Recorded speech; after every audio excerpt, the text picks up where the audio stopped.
Hello အားလုံးမင်္ဂလာပါကျွန်တော်တို့ဒီနေ့ပတ်စံတူဒီခုခံပါကျွန်တော်ဒီဘက်ပြောပြမိမယ့်ချက်က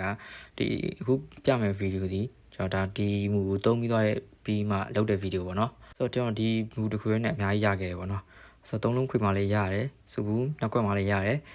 ပြီးပြီဆိုရင်အချိန်နောက်ဆုံးနေ့အချိန်မှလည်းရတယ်ပေါ့နော်အဲ့ဒါပါလဲဆိုတော့သုံးလုံးခွေက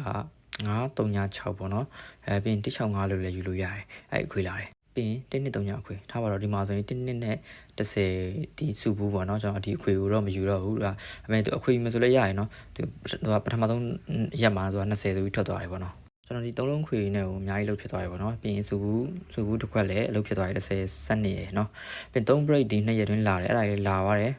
ပြီးရင်အပိတ်နေ့မနေ့အပိတ်နဲ့ညနေအပိတ်နဲ့ပေါင်းခြင်းအဲ့မှာဆိုရင်ဒီတွဲမှာဆိုရင်ဒါ399နဲ့ဒါ26ဆို6နဲ့ပေါင်းရင်9အဲ့ဆိုရင်9ရဲ့9 3ညပါဝါပြီးရင်ထိုင်းတဲ့ခွန်မယ်ဆို6 9 3ည6ဒီနောက်နေ့ကီးပေါ့နော်အဲ့ဆိုရင်ဒါ3ညဆိုပြီးလာတယ်ပေါ့နော်ပြီးရင်16ချိန်2ရက်လာတယ်2ခွန်ချိန်2ရက်တွင်းလာတယ်9 3ည break လိုက်တယ်ပြီးပြီဆိုရင်နောက်ထပ်ဒီအပိတ်နေ့2ရက်တွင်ဒါတာဘေးတောက်ကြမှာဆိုရင်သူ2ခွန်ထိတ်လာတယ်ပေါ့နော်အဲ့ဆိုရင်အကုန်လာသွားရည်ဒီမူကဒီမူစီ 100% အမှုအကုန်လုံး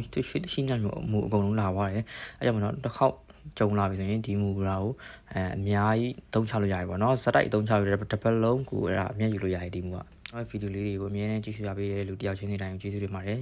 ဒီဗီဒီယိုလေးကိုကြိုက်နေတဲ့ဆိုရင်လည်း like and subscribe လုပ်ပေးပါတကယ်ချင်းလည်း share ပေးပါပေါ့နော်ပြီးနောက်ထပ်ဗီဒီယိုတစ်တွေမြင်လို့ရအောင်ဒီ channel လေးကို subscribe လုပ်ထားပေးပါ